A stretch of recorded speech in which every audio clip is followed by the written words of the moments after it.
Bismillahirrahmanirrahim. Assalamualaikum warahmatullahi wabarakatuh. Selamat datang di podcast Adinda. Ada apa di Spenda?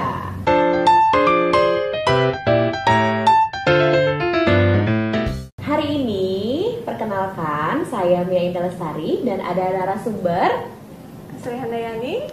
Hari ini kita akan bincang-bincang soal PPDB. Penasaran kan PPDB Spenda kayak gimana? Oke, kita langsung aja ya. Kemarin itu kita udah buka question ya di Instagram. Jadi itu nanti kita akan bahas hari ini. Nah, sekarang untuk pertanyaan-pertanyaan yang banyak banget bermunculan di Instagram. Yang pertama adalah Bu Asri, jadi banyak yang nanya perbedaan PPDB tahun lalu sama sekarang itu apa sih?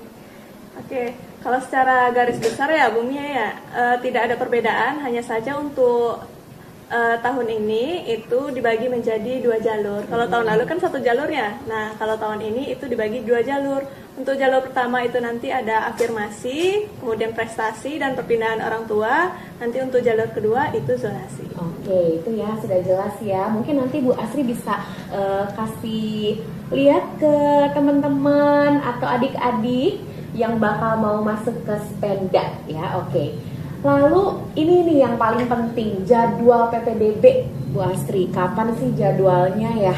Oke, jadi kalau untuk PPDB sendiri nanti akan dibuka di tanggal 19 untuk jalur pertama. Jadi ada 3 hari, 19, 20, 21 itu untuk pendaftaran di jalur pertama. Nanti akan diumumkan di tanggal 23 hasil seleksi. Nah, setelah seleksi nanti akan ada di jalur kedua khusus zonasi itu di tanggal 26. Oke, jangan sampai ketinggalan ya adik-adik semua yang mau masuk ke Spenda, dicatat tanggalnya. Dan kalau misalnya mau info lebih lanjutnya bisa di sini. Oke, lalu udah tadi perbedaan, terus tanggal. Dulu yang kedua, persyaratannya apa aja yang dibutuhin Bu Asri? Oke, jadi kalau persyaratan umum itu seperti biasa ya, harus ada KK, kemudian nanti ada kartu identitas, NISN gitu, kemudian nanti ada pas foto, dan kemudian nanti ada akte kelahiran. Nah, nanti bagi yang memiliki KIA boleh juga nanti diikut sertakan. Oke, itu jadi syarat-syaratnya dicatat, jangan lupa. Terus jalur apa aja nih Bu Asri untuk PPDB Spenda tahun ini ya? Sama seperti tahun lalu ya, itu ada 4 jalur. Yang pertama itu nanti ada jalur afirmasi, yang kedua prestasi, baik nanti prestasi akademik maupun nanti non-akademik. Kemudian yang ketiga itu jalur perpindahan orang tua, perpindahan tugas ya maksudnya. Kemudian yang keempat adalah jalur zonasi. Oke, jadi ada 4 ya, nggak ada perbedaan sama tahun yang lalu. Oke, terus ketentuan untuk tahap 1 nih, misalnya tahap 1 gagal gitu ya untuk masuk ke Spenda, bisa nggak ikut lagi untuk jalur yang tahap 2 Bu Asri? Oke, jadi untuk nanti nih, untuk yang gagal nih di tahap 1 atau jalur 1, tenang aja, bisa ada di jalur zonasi untuk yang jalur keduanya. Jadi nanti walaupun gagal di tahap awal, misalnya di jalur yang 3 ini, masih bisa ada di jalur zonasi gitu ya. Jadi masih bisa, jangan patah semangat. Kalau misalnya di jalur 1 atau tahap 1 gagal, bisa lagi coba di zonasi jalur zonasi. Oke, lalu info pengumumannya itu gimana? Mengaksesnya seperti apa dan di mana gitu ya Bu Asri? Oke, untuk pengumuman nanti ada bisa dicek di akun masing-masing. Nanti udah pada buat akun kan ya? Nanti bisa juga dilihat di situ, atau nanti bisa juga nanti secara offline-nya nanti akan dipampang di sekolah-sekolah tujuan. Kalau kita nanti ada di papan informasi Spenda. Oke, terus untuk adik-adik ya, kan pasti banyak mungkin yang pengen masuk Spenda. Ya, seperti yang sudah kita lihat, kita prestasi di bidang akademik, di non-akademik juga ada ya. Terus keistimewaannya selain itu apa aja sih Bu Asri di Spenda ini? Oke, udah terkenal ya Spenda ya. Selain memang di jalur akademiknya luar biasa, kita kemarin banyak dapat penghargaan ya Bu ya, Bu Mia ya, baik dari Olimpiade, kemudian dari segi yang FLS 2N juga ya, kemudian ekskul juga. Saya rasa di sekolah kita yang paling banyak ya, ada sekitar lebih kurang 19 ekskul nih. Yuk, ditunggu di Spenda tahun ini, jangan sampai lupa. Terus udah gitu nggak kalah penting nih pertanyaannya Bu Asri, berkas apa aja sih yang harus dipersiapkan? Tadi sudah ya, ada KIA, ya ada NISN. Terus ada lagi nggak yang lain? Atau misalnya harus yang perempuan pakai map ini atau yang laki-laki pakai map itu gitu? Ada nggak ketentuan khususnya? Oke, jadi karena ini pendaftaran itu melalui online ya, jadi kita hanya dari tahap online, jadi belum ke map-map ya Bu ya. Tapi nanti kalau misalnya mungkin nanti sudah keterima, mungkin akan ada pengumuman bagaimana misalnya perempuan yang pakai map apa untuk daftar ulangnya begitu. Tapi kalau untuk pendaftaran semua pure online, nanti bisa memasukkan berkas-berkas yang diminta. Hanya saja untuk per jalur biasanya akan ada berkas-berkas khusus ya, spesialnya gitu. Oke. Lalu untuk jalur ya, kan kita juga ada misalnya untuk sertifikat gitu ya, misalnya dia menggunakan jalur prestasi.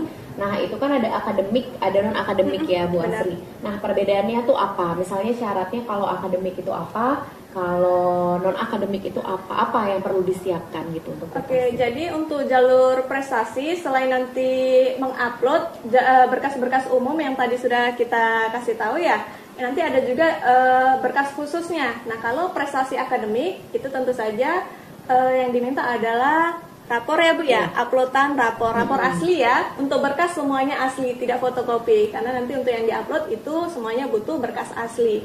Nanti ada nilai 5 semester nih Bu Mia, khususnya untuk mata pelajaran bahasa Indonesia, kemudian IPA dan juga matematika. Tapi kalau untuk yang jalur non akademik itu nanti ada sertifikat perlombaan gitu ya, minimal di tingkat kota, maksimal tentunya di internasional. Oke. Jadi kalau misalnya tadi ya untuk jalur bidang akademik ya, kalau misalnya di kelas berarti dari kelas berapa sampai kelas berapa Bu Asri di SD-nya? Karena tadi 5 semester berarti dari kelas 4 tuh semester 1-2 ya ganjil genap, kemudian di kelas 5 semester ganjil genapnya juga, dan yang satu lagi itu di kelas 6 tapi khusus semester ganjilnya saja kalau kelas 6 gitu ya. Oke, cukup luar biasa ya, jadi sudah clear ya. Jadi nanti yang nanya-nanya nih apa aja sih syaratnya, gimana sih cara masuknya, atau lewat jalur apa aja sih, gimana tadi sudah dijawab oleh Bu Asri lengkapnya. Nah sekarang kita beralih ke Q&A ya, yang di Instagram kita udah nerima banyak banget pertanyaannya. Mungkin nanti saya akan pilih salah satu ya pertanyaannya ya. Oke, ini pertanyaan lucu-lucu banget. Kayaknya banyak juga dari kelas 9 ya, tapi mereka nggak mau kalah nanya, tapi banyak juga yang dari luar. Oke, kita bacain dulu ya satu pertanyaan dari, boleh deh, dari Laura 6 underscore. Katanya mau masuk jalur prestasi nih, nilainya harus berapa ya Kak rata-ratanya? Oke, jadi kalau untuk jalur prestasi tidak ada ketentuannya, nilainya harus berapa gitu. Cuma memang kalau jalur prestasi khususnya akademik, nanti seleksi pasti bakal menggunakan nilai. Nah itu juga tidak ada patokan nilai saya harus berapa, karena setiap tahun pasti akan berubah. Jadi tergantung pendaftarnya nih. Kalau misalnya pendaftar tahun ini memang nilainya tinggi-tinggi, alhasil nanti hasilnya juga masih tinggi. Oke, jadi udah kejawab ya Laura ya. Nah terus ada lagi nih dari Rizka NRR underscore, katanya Min kalau nggak ada kartu NISN-nya gimana? Oke, jadi untuk yang tidak punya kartu NISN jangan khawatir, nanti bisa dicek online di web berikut ini. Oke, itu ya, jangan khawatir Rizka, nanti dicekin. Terus gini katanya, kata ada Iif Siva, katanya Min kalau bukti pendaftarannya tidak bisa diunduh gimana dong? Oke, jadi nanti kalau misalnya ada kendala, itu nanti masih tetap bisa mendaftar, bisa nanti coba ke sekolah asal, nanti akan dibantu di sana, atau boleh juga ke Spenda, nanti akan kita bantu di sini. Screenshot kali ya bukti pendaftarannya kalau misalnya nggak bisa di print ya. Oh iya. Jadi kalau misalnya nggak usah takut, kan sekarang udah canggih ya handphonenya. Jadi udah daftar tuh kalian harus langsung screenshot aja. Kalau misalnya nanti terjadi kendala, seenggaknya ada buktinya kalau dia sudah mendaftar. Oke. Terus ada lagi nih pertanyaannya, untuk jalur prestasi fotokopi rapotnya harus dilegalisir semua nggak atau nggak perlu fotokopinya aja? Nah seperti yang udah dijelaskan tadi ya, kalau untuk pendaftaran kita semua butuh berkas asli gitu. Kecuali nanti untuk daftar ulang pasti kita minta yang aslinya untuk dilihatkan, kemudian untuk pertinggal itu nanti yang legalisir. Tapi kalau untuk persyaratan pendaftaran semua berkas asli ya. Oke, terus ada lagi nih pertanyaannya, ini lucu banget nih. Dari Okta katanya, alamat kakak sama alamat yang didaftarkan bisa beda nggak? Soalnya katanya kakaknya itu lebih deket di rumah neneknya. Jadi mungkin rumah dia jauh, terus dia pengen masuk sini, rumah neneknya. Bisa nggak tuh daftar sama kakak aslinya beda? Oke, jadi untuk pendaftaran kali ini kita mengasaskan kejujuran juga ya. Jadi di mana kita tinggal itu memang di mana kakak kita ditempatkan di situ tertulis ya, memang itulah yang untuk didaftarkan karena kita anak orang tua kan ya, bukan anak nenek kan ya.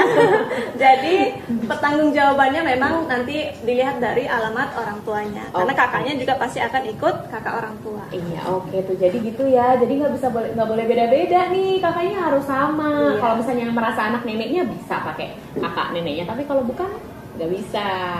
Oke, untuk SKTM itu tidak berlaku juga ya. Jadi untuk pemberitahuan untuk adik-adik nih yang mau masuk, SKTM tidak berlaku. Oke, terus nih ini yang paling banyak pertanyaannya. Ini dari underscore Sinta PRNM, mungkin Sinta Purnama kali ya, nggak tahu deh. Katanya jarak zonasinya maksimal berapa kilometer? Oke, ini hampir sama tadi ya pertanyaan yang prestasi gitu ya. Nah kalau untuk jarak itu kita nggak ada patokan, selama masih berada di wilayah Cilegon silakan mendaftar, tapi untuk seleksi pasti akan dipilih nanti daerah mana yang terdekat ke sekolah, begitu ya. Oke, gitu ya. Terus ada lagi nih, ini juga ada beberapa sih yang nanya, katanya kalau hanya punya NSN tapi dia nggak punya KIA gimana? Tenang aja, nggak apa-apa, tetap lengkapi berkasnya. Nanti kalau misalnya di KIA-nya, di uploadannya nanti boleh di-upload ulang kakaknya atau nanti di kartu NISN-nya. Oke, terus ada lagi, oke ini juga banyak nih. Min, penerimaan siswa barunya kira-kira mau berapa kelas? Oke, nah kalau untuk kelasnya sesuai dengan Juknis ya, yang dari Dindikbud Cilegon. Kalau untuk Spenda kita ada 10 rombel.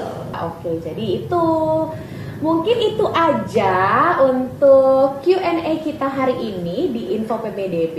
Jangan lupa untuk syarat dan ketentuan Info PPDB bisa langsung ke link di sini. Dan jangan ketinggalan juga info-info dari kami untuk selalu lihat, dan jangan lupa follow Instagram dan subscribe YouTube kita di Official SMP Negeri 2 Cilegon. Di sini ya. Di sini. Oke, mungkin itu aja Bu Astrid, terima kasih banyak. Semoga menjadi pencerahan juga untuk adik-adik kita yang mau bergabung di sekolah kita hari ini. Dan semangat terus, semoga ada rezekinya bisa masuk dan bergabung di tim SMP Negeri 2 Cilegon. Oke. Mungkin itu yang bisa kita obrolkan untuk pertemuan kali ini. Kita tutup saja. Terima kasih. Wabillahi taufiq wal hidayah. Wassalamualaikum warahmatullahi wabarakatuh. Sampai jumpa di Adinda selanjutnya. Bye bye.